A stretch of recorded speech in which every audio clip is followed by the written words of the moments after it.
Around midnight on July 10th, 1969, John Reichert was fishing along the shore of Lake Worth, just outside Fort Worth, Texas.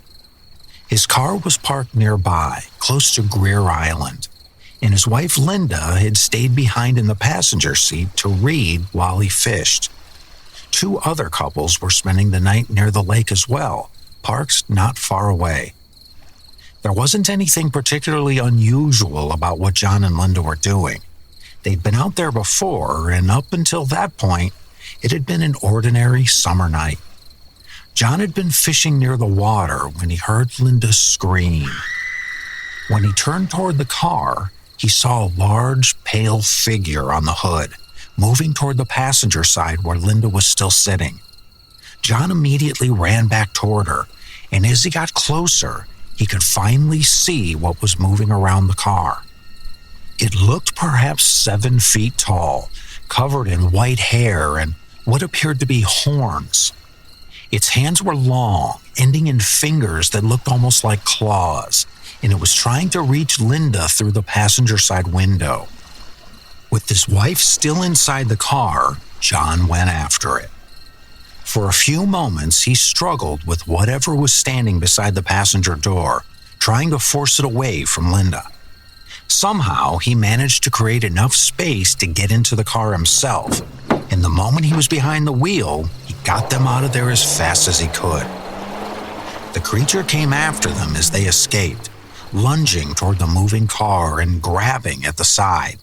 As John raced away from Greer Island, whatever had been on that car disappeared back into the darkness. What John Reichert reported that night could have ended as a strange story shared among 6 people and a few police officers. But once officers had searched Greer Island, looked at the scratch along the side of his car, and the story reached the newspaper, it stopped belonging only to the people who'd been there. By the next day, people all over Fort Worth, Texas were hearing about something near Lake Worth that witnesses were having a hard time describing. And instead of staying away, a lot of them did the opposite. They went looking for it.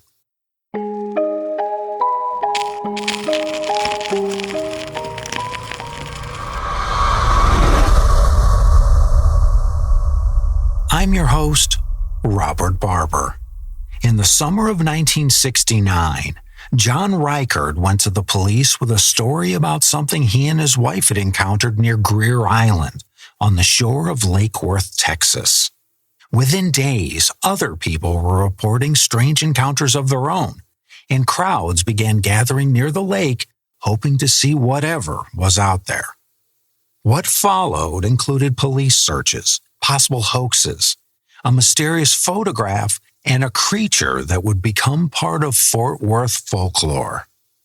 This is the story of John Reichert, the Lake Worth monster, and how one frightening encounter became a mystery that people are still trying to explain more than 50 years later. And this is State of the Unknown. Greer Island sat on the north side of Lake Worth. Despite the name, you could reach it by car along a rough road, which made it an easy place to get away from the city without actually going very far. After leaving Greer Island, John and Linda met up with the other 2 couples who'd been nearby, and all 6 reported what had happened to police. James was at the center of the encounter, but the others were able to back up that something strange had happened around the car. Before long, the group was heading back toward Greer Island with 4 Fort Worth police units following them. The officers searched the area, but they didn't find anyone hiding in the trees, an animal, a costume, or anything else that clearly explained what Reichert and the others said they just experienced. What they did have was the group itself. Patrolman James McGee later said that the witnesses looked genuinely frightened, which was enough for the officers to take the report seriously, even though McGee thought they might have been the victims of a prank. Reichert also showed police the side of his car, the same side he said the creature grabbed as they escaped. Running along it was a scratch about 18 inches long. The officers could see the damage. What they couldn't tell was how it got there. There was also one detail in that first newspaper story that makes the beginning of all this a little harder to pin down. A police dispatcher said officers had actually been hearing reports about something around Greer Island for about 2 months. Up until Reichert came in, they'd mostly laughed those reports off as pranks. The article didn't identify those earlier witnesses or say exactly what they'd seen, so there's no way to know how closely those reports resembled Reichert's. But it does mean that when John reported what had happened that night, police had already been hearing strange things about Greer Island for weeks. John Reichert's encounter might have remained little more than a strange police report if a young Fort Worth Star-Telegram reporter named Jim Mars hadn't picked up the story. Mars was still early in his journalism career at the time, years before he became known for writing about UFOs and conspiracy theories. The headline was hard to ignore. Fish man-goat terrifies couples parked at Lake Worth. And people didn't ignore it. Local radio stations began talking about the story, and word spread quickly around Fort Worth. Before long, people who had never been part of what happened to John and Linda were driving out to Greer Island hoping to see whatever they had encountered for themselves. Some were curious. Some wanted to find out whether anything was really there. Others came ready to search for it. A few brought guns. Among the people who came to Greer Island was Jack Harris from nearby Sansom Park. Harris had heard the reports, and unlike John Reichert, he went there knowing exactly what people claimed was somewhere around the lake. He wanted to see if he could find it for himself. Harris wasn't alone when he went looking for it. He was driving around the area with at least one other person when they heard something somewhere in the darkness, a strange squalling sound. Harris said they heard it before they ever saw what was making it. As they continued along the road, a figure crossed in front of them. Harris had brought a camera, and with the figure still close enough to see, he tried to take a picture. The flash didn't go off. He tried again, although by that point he was also busy rolling up his window, and afterward he wasn't sure whether he'd managed to photograph anything at all. What he had seen was large, whitish gray, and covered in hair. Harris thought it stood around 7 feet tall and might have weighed close to 300 pounds. It walked upright like a person, although Harris was certain that whatever he'd seen didn't look like one. The figure didn't disappear after crossing the road. Harris could still see it moving back and forth along a nearby bluff. And by now, Harris wasn't the only person who'd come looking. A local radio station had broadcast the story, sending carloads of curious people towards Lake Worth. And as Harris watched the figure on the bluff, more of those cars began arriving. Before long, Harris estimated that 30 or 40 people had gathered there, all watching the same figure moving above them. By now, 30 or 40 people were gathered near the old gravel pit area, with their cars below a bluff that rose roughly 30 feet above them. Harris and the others could still see the figure moving around up there, and some people in the crowd were apparently starting to think about going after it. Before they had the chance, something came down from above. It was an automobile tire, still attached to its wheel, coming from the direction of the figure on the bluff and heading toward the cars below. Harris believed he just watched the creature throw it more than 500 feet, and whatever its actual path had been, it was coming toward the crowd fast enough to end the idea of anybody going after anything. People scrambled back into their cars and started getting out of there. Even the sheriff's deputies who'd been talking with Harris earlier weren't hanging around. Harris remembered one of them laughing about the whole thing until the strange cries came out of the darkness. After that, as Harris put it, the deputy didn't seem to find it quite so funny. Police searched the area again, but they still couldn't find anything they could identify as a source of what everyone had been watching. By the following night, though, people were already coming back, and over the next several nights, Greer Island became a gathering place. Rick Pratt, who was connected with the Greer Island Nature Center at the time, later remembered traffic, drinking, small fires, and people milling around because everybody wanted to be part of what was happening.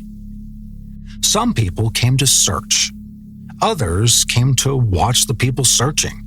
And some were probably there because for a few nights in July, Greer Island was simply the place everybody else seemed to be. The guns were what worried police most. Sergeant A.J. Hudson publicly warned that somebody could end up shooting a person by mistake. Once people were walking around in the dark expecting to see a 7-foot creature, whatever danger existed out there didn't necessarily have to come from the thing they were looking for. And as the crowds grew, so did the stories.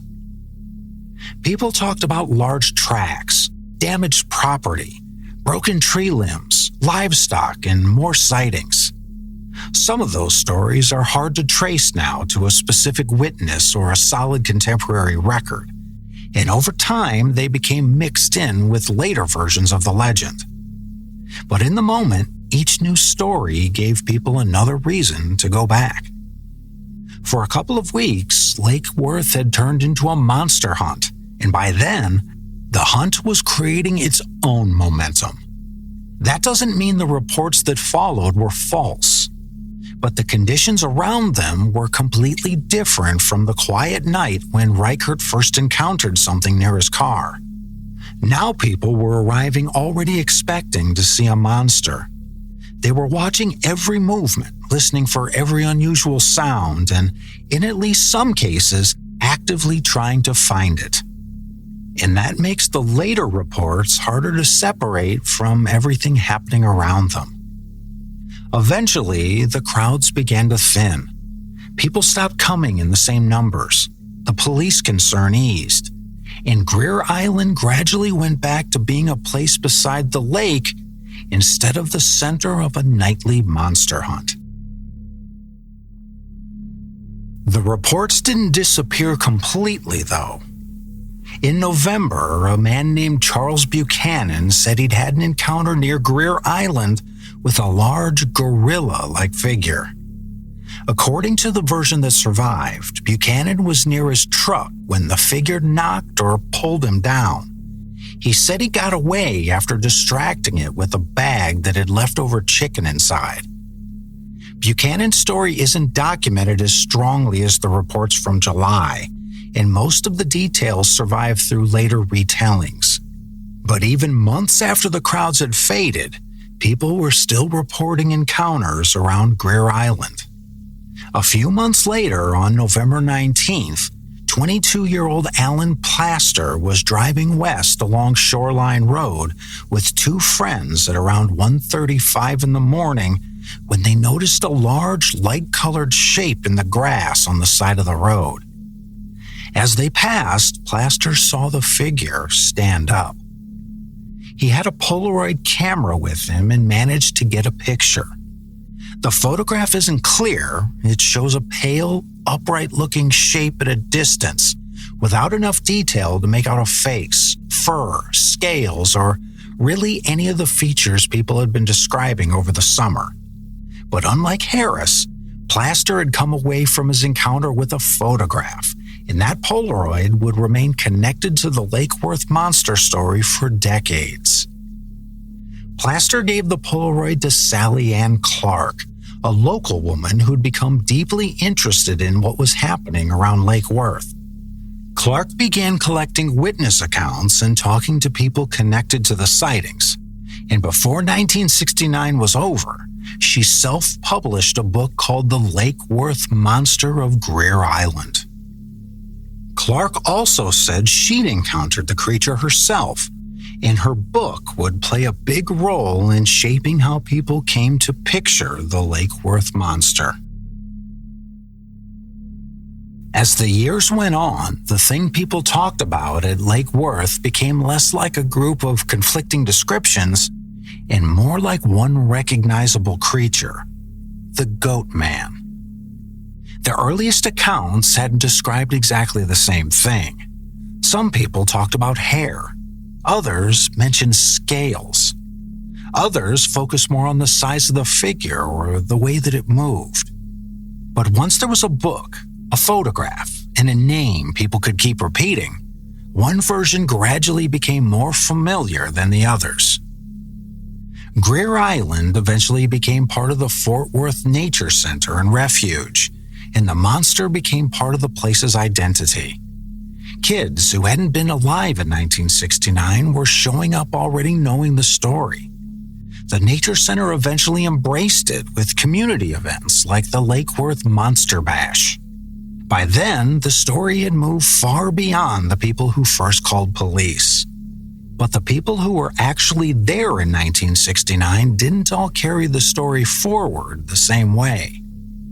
Years later, Alan Plaster was asked about the photograph that had become one of the best-known pieces of the case. By then, he no longer believed he'd photographed a mysterious creature. Plaster thought someone had been waiting beside the road specifically to be seen. In other words, he believed the figure in his photograph was probably part of a prank. Rick Pratt later offered another explanation, this time for the tire incident. Pratt said a local teenager privately admitted that he and his brother had been responsible for what people saw on the bluff that night. According to Pratt, the boys were up on the hill waving their arms for the crowd below, and the tire hadn't been picked up and thrown hundreds of feet. He said they'd rolled it down the slope, and from there, it kept going downhill before coming off a drop near the old gravel pit area and landing near the cars. There were other prank stories, too. One later account that circulated around the police department involved local high school students using an old gorilla suit and an unusual mask. No official case file has surfaced showing the police proved that account or charged anybody, and the people supposedly involved were never clearly identified in the version that survived. Still, by then, two of the most memorable parts of the Lake Worth monster story, the tire and the photograph, had ordinary explanations being offered by people directly connected to those events. And that changes the way you look at everything that happened around Greer Island after the story became public. But neither explanation takes us back to the night it started, when John Reichert heard his wife scream and ran toward the car. So if we want to know how much of the Lake Worth monster story we can actually explain, that's where we have to go back.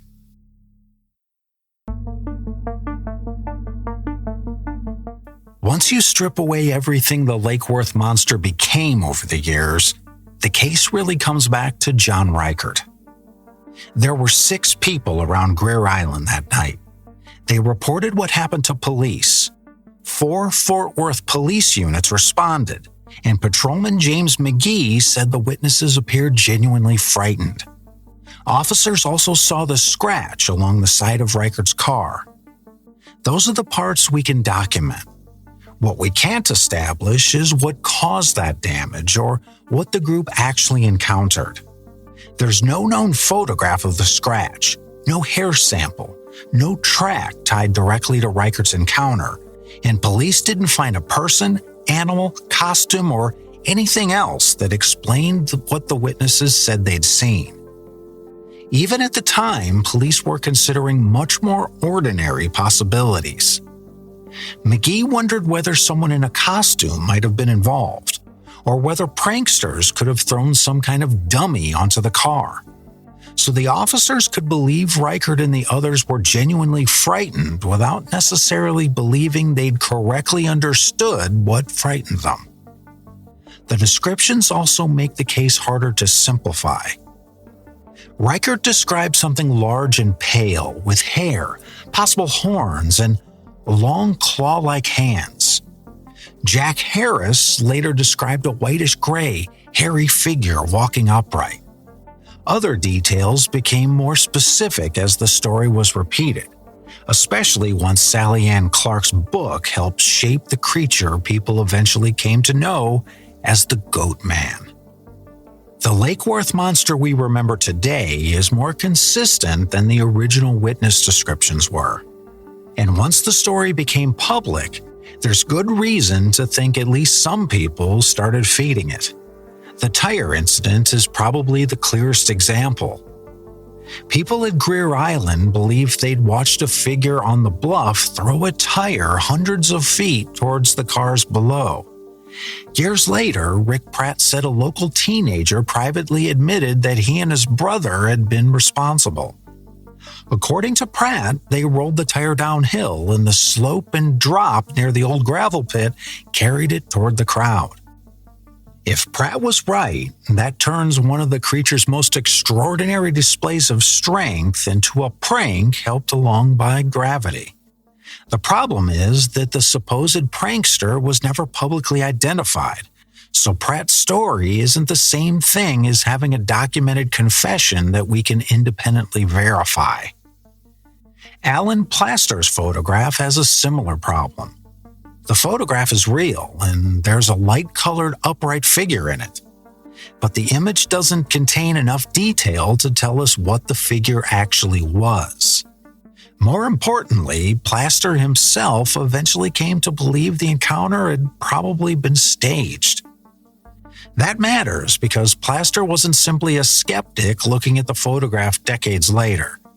He was the person who took it, and based on his own memory of what had happened, he thought someone may have been waiting beside the road specifically to be seen. There were other prank stories too, including later claims that local teenagers had used a gorilla suit and an unusual mask. That story was never clearly proven, but by then, the idea that some of the later sightings had been staged was hardly unreasonable. So there's a pretty good case that portions of the Lake Worth monster story were manufactured after the publicity began. The tire may have been a prank. Plaster's photograph may have been staged. And once crowds were wandering around Greer Island at night expecting to find a monster, ordinary animals, people moving through the brush, unfamiliar sounds, and simple mistakes could easily have been pulled into the same story. But that still leaves the problem we started with. None of those explanations has ever been tied directly to Reichert's encounter. They don't explain why Linda screamed, what John believed he fought beside the car, or what caused the scratch police saw afterwards. That doesn't mean a monster attacked them. It means the known prank explanations work much better on the story after it became famous than they do on the event that made it famous in the first place. So maybe the question isn't whether the Lake Worth monster was real. We know that at least some of what happened around Greer Island may have been staged, exaggerated, or misunderstood. The harder question is whether any of that tells us what happened before the crowds arrived, before the photograph, before anyone had reason to put on a costume or become part of the story. Because by the time we explain everything that came later, we're still left with John and Linda beside the lake on July 10th, 1969.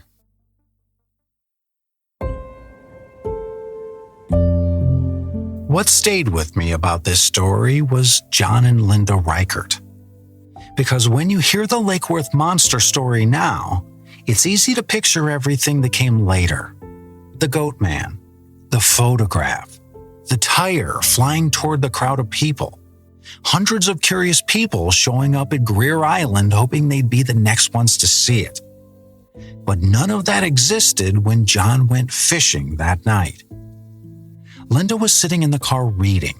John was down by the water. And whatever happened over the next few minutes belonged entirely to them. John heard his wife scream, ran back toward her, and found something beside the car that frightened them badly enough that their first instinct was to get away. A short time later, they were talking to police. And from that point forward, the story started belonging to everybody else. The newspaper gave people something to call it. Radio stations spread the story around Fort Worth. Strangers began driving to Greer Island hoping to see whatever John and Linda had seen. Some brought cameras, some brought guns. And apparently at least a few people may have decided to become part of the story themselves. That's one of the strangest things about cases like this. Once enough people are paying attention, the original experience can almost disappear underneath everything that comes afterward. A frightened couple becomes a monster hunt.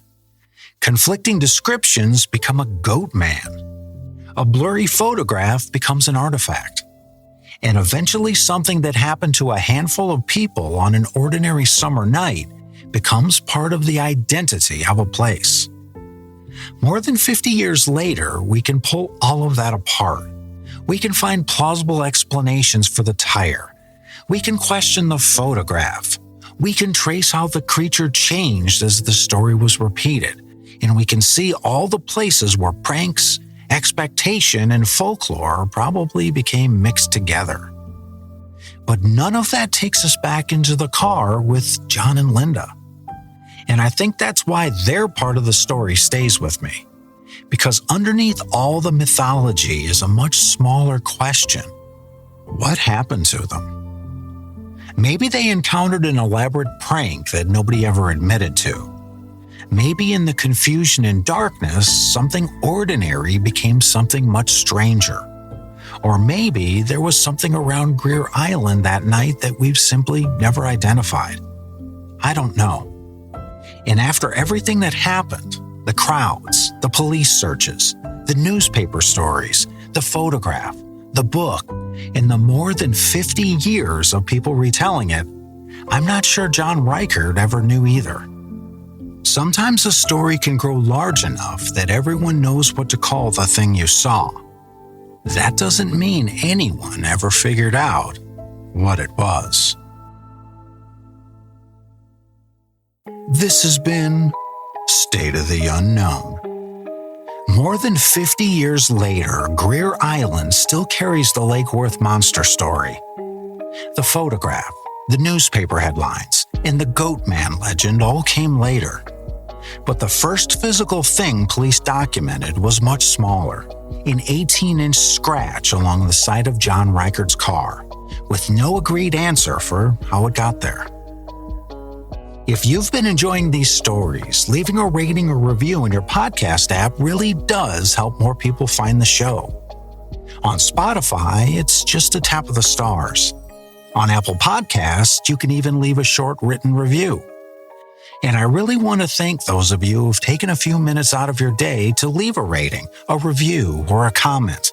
It means a lot to me, and I appreciate every one of them. And if you want to make sure you don't miss the next story, just hit follow or subscribe in your podcast app so it shows up automatically when it drops. Until next time, stay curious. Because you never know when the strange story everyone else is talking about just might start with you.